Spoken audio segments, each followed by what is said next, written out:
Ball deep and it's Cameron who scores the back post with a great header. It's a fantastic goal for the Bibs. Unbelievable as it balls to the back of the Union bag. Fantastic goal as Cameron runs away to celebrate with Matt Southall and slaps hands in the air. What a fantastic Whoa! What a strike by Orban!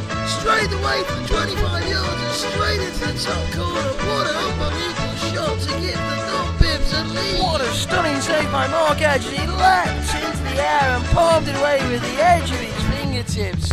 He can't have anything left on his nails by that one. You're listening to the AFL Podcast. Brought to you in association with Lakeside Fish Bar, where the only thing that gets battered on a Friday night is the fish. This is the AFL.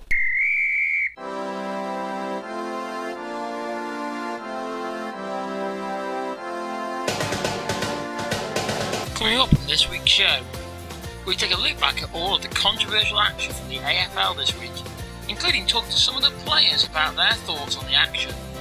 We get to find out what caused Richard Cowan to say this. Didn't see the incident. Also, we launch our new interactive game, Patrick Hero, in which we ask you to predict the scores of 3 local games, with a great prize and offer for the winner. We have not one, but 2 fantastic player profiles in the AFL to share with you this week, sure to make a comical listen. We take a look at some of the rules of football. This week we're looking at the highly topical rule of handball. You will never be confused ever again about what and what isn't a handball.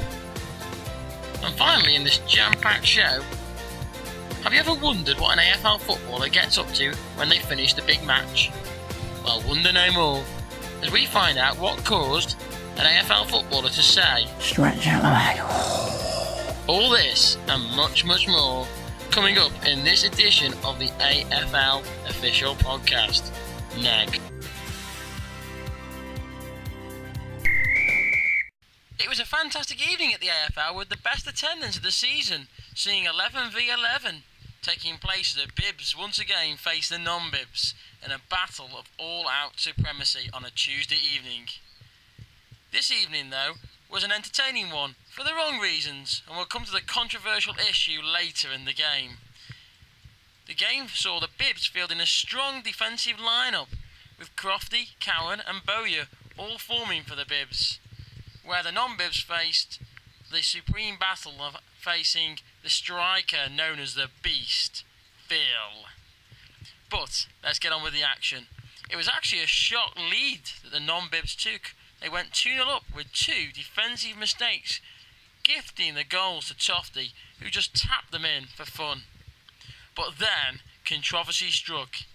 Austin believed that the ball had touched Nick Bater on the way to cross the byline. However, Nick Bater was adamant this was not the case. Lo and behold, a corner was taken. Austin drilled it in deep to the back post.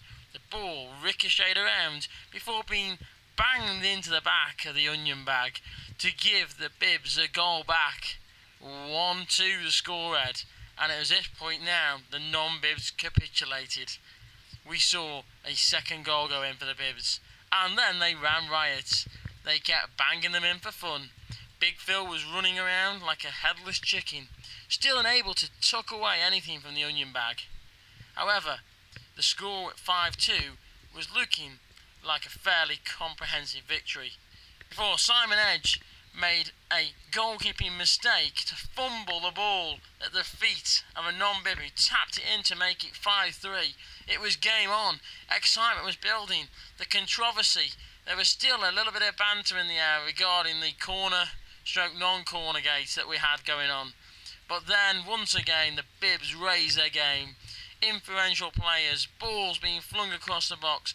Crofty, Cowan, Austin, all creating amazing chances. Chris Goodger running wild down the wing, and Sammy Bowyer lapping up in defence. Simon Edge made some cracking saves at the back to keep them in the game. But Big Phil was still unable to slide in at the back post and tap in the most amazing chance that he had to claim the glory.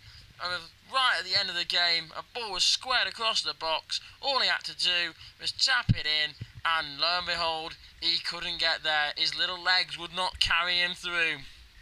But at the end of the game, the scoreline read Bibs 9, non-Bibs 3. A very comprehensive game, but also a cracking game that saw 11 versus 11.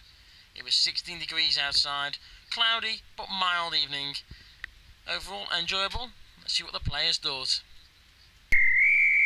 At the end of that exciting game, we decided to catch up with some of the players to see what they thought.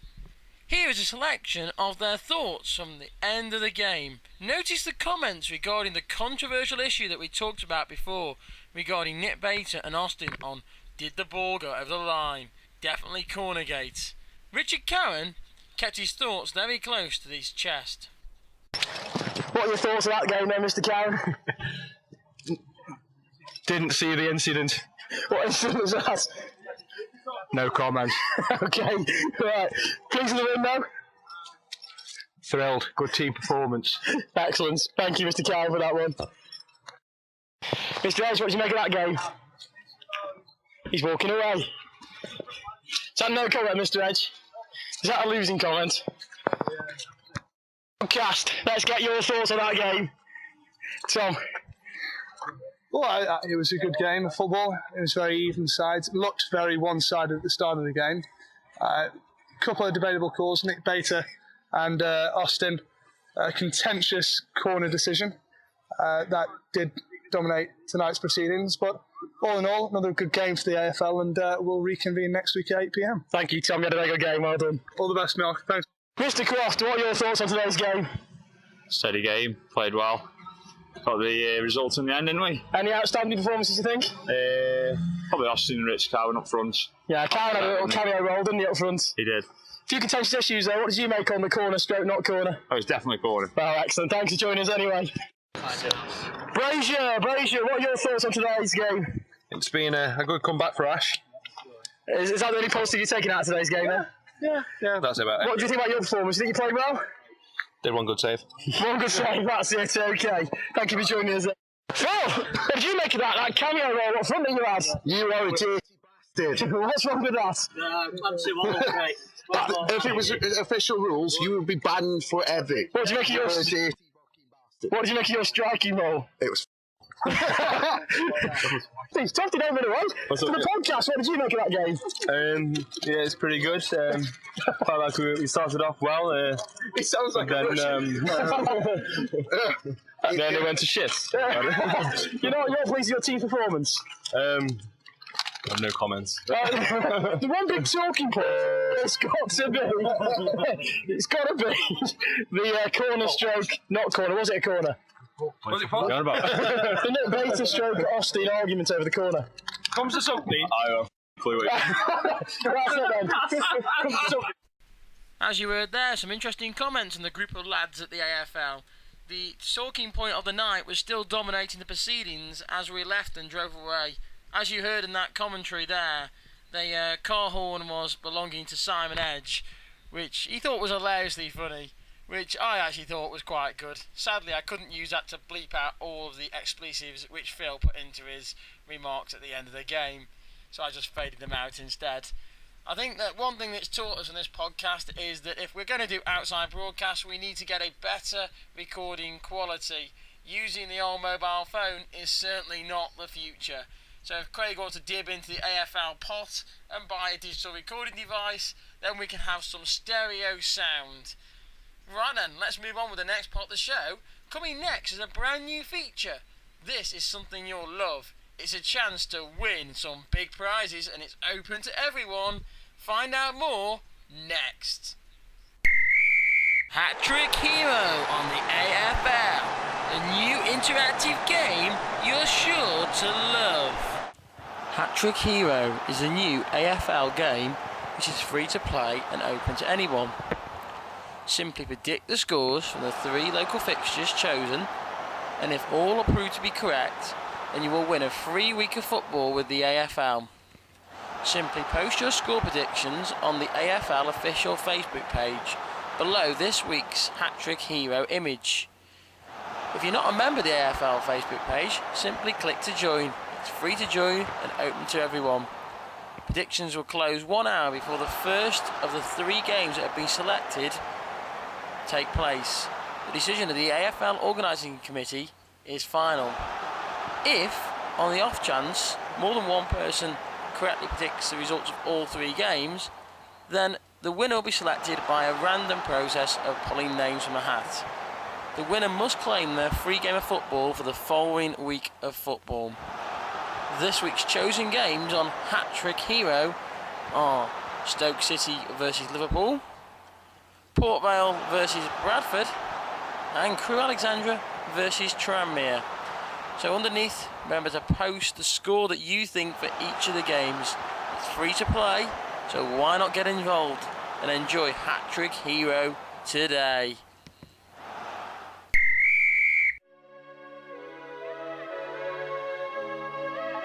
Now I'm really excited. This is a brand new feature that we're launching today. We're going to take a look at some of the rumours that are knocking around the AFL. And this feature, of course, is called Tell me lies, tell me sweet little lies. Yes, Tell Me Lies. This feature is all about looking at what rumours exist around the AFL. And this week, the big rumour that's knocking around is centring around sponsorship of the AFL. It's believed that protracted negotiations with Lakeside Fish Bar regarding shirt sponsorship may be coming to an end. However, a certain member of the AFL with his German car company links is believed to be trying to shore up an even bigger deal that will see a German car manufacturer plastered on the front of the AFL bibs. This one could be one to watch for quite a while. Another rumour knocking around the AFL this week is that new player to join the AFL, Crofty, is allegedly asking for a pay-as-you-play deal because he believes he's bringing additional talent to the back for whichever team he plays on. This deal could spark a sudden surge in performance fees, with Sam Bowyer believed to be commanding a new deal from the AFL Paymasters. And finally this week, scandal was to hit the AFL as Big Phil Redgate was seen playing rugby, chasing the egg up the field and not football.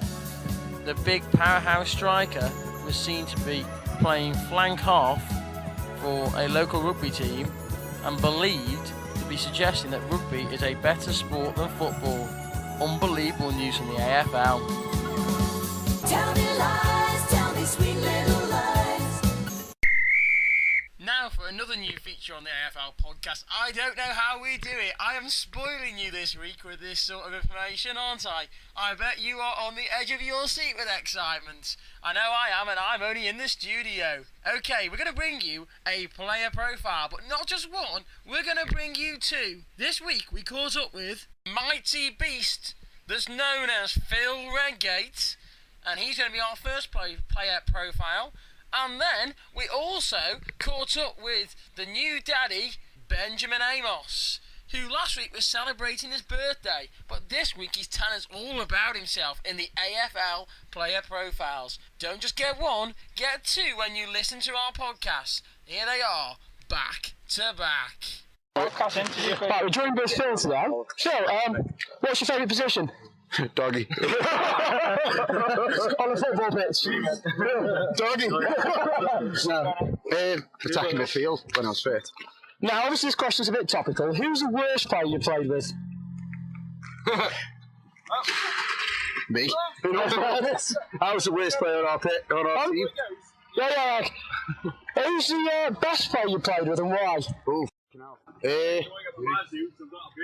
Pure striking, probably Austin. Excellent, that's interesting. Is it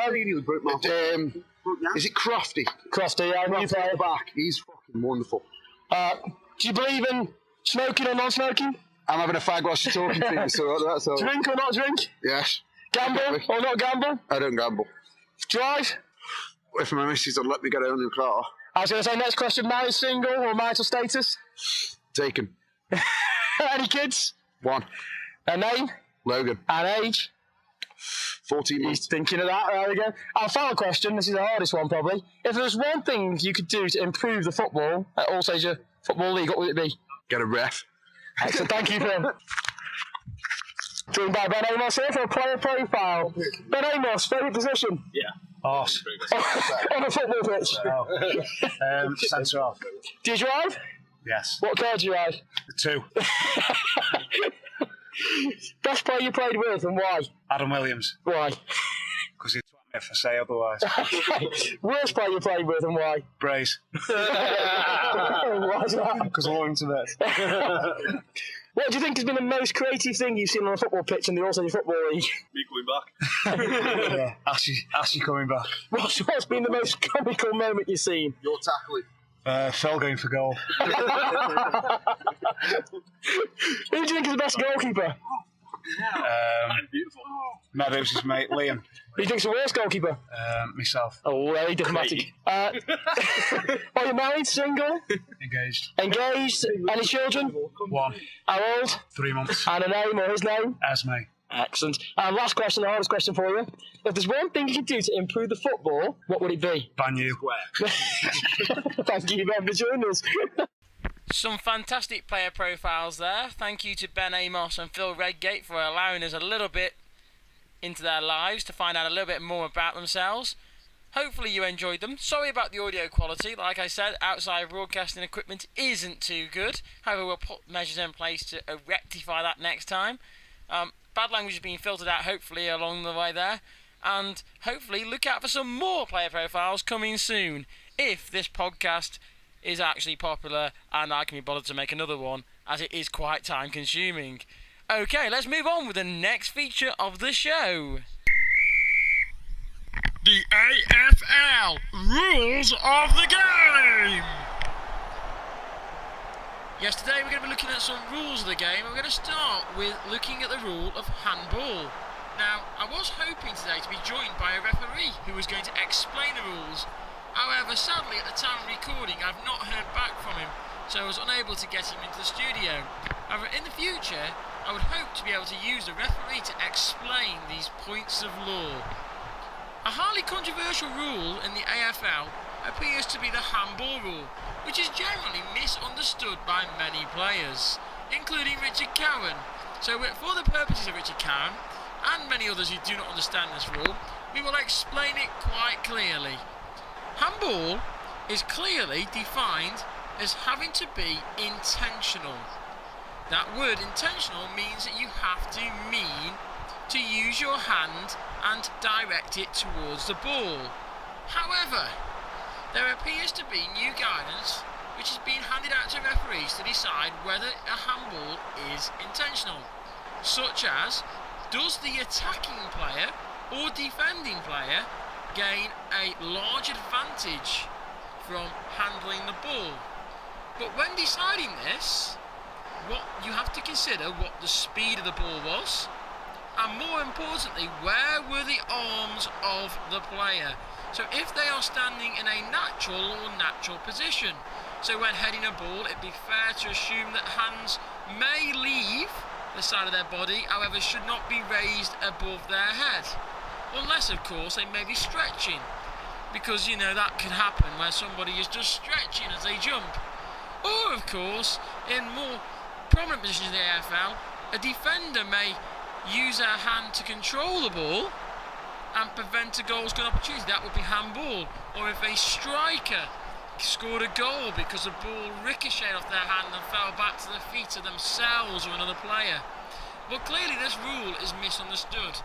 The largest and most prominent, important area of this law is it has to be intentional. Join us next week when we'll look at another rule of football and explain it clearly and concisely for our members of the AFL. Okay, we've got something really special for you and something really exclusive this evening as part of our final feature on the AFL Shows podcast. After a game of football, have you ever wondered what one of your star players gets up to? We decided to join one star as he headed off home after a tough workout in the AFL. We joined him in the bathroom as he took a bath. Let's have a listen to how his bath went.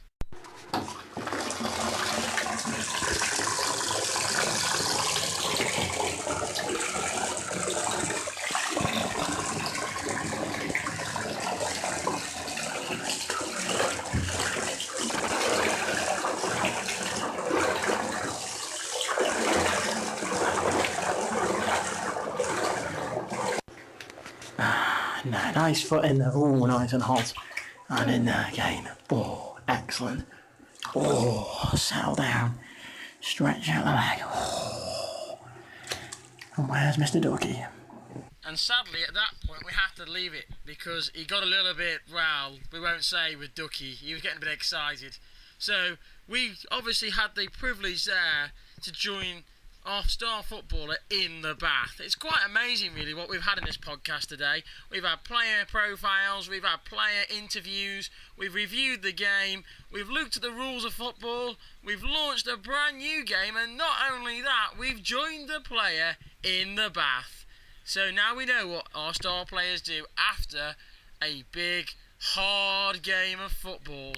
Thanks for joining us this week on the AFL Podcast. We hope you've enjoyed it. Please visit our Facebook page. Make sure you just search for the Alsager Football League on Facebook. Join our group and get involved in our hat-trick hero game. And remember, you're always welcome to come and join us on a Tuesday evening at 8 p.m. The Friendly Football League, the Alsager Football League, otherwise known as the AFL. See you next time, and thanks for listening.